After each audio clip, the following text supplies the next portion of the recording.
The summary of Stephen Harper's apology for the Indian residential schools. Indian residential schools separated over 150,000 children from their families. The treatment of these children is a dark chapter in Canada's history.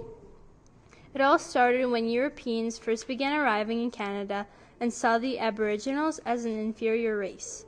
Eventually, this view of the Aboriginal people worsened, and in the 1870s, the federal government, along with the Anglican, Catholic, Presbyterian, and United Churches, decided to set up schools that met their obligation to educate Aboriginal children.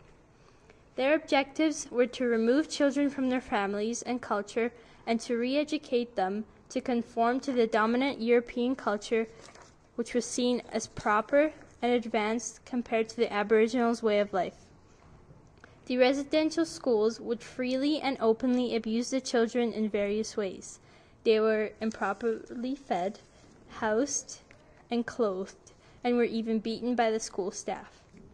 Aboriginal children were deprived of the care and nurturing of their parents, grandparents, as well as their communities.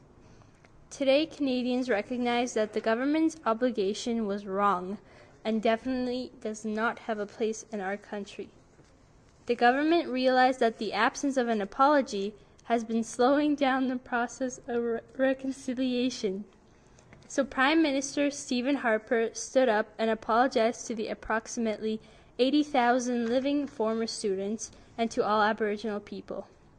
Mr. Harper even apologized in 5 different languages and in hopes of moving towards healing and reconciliation between the Aboriginals and other Canadians.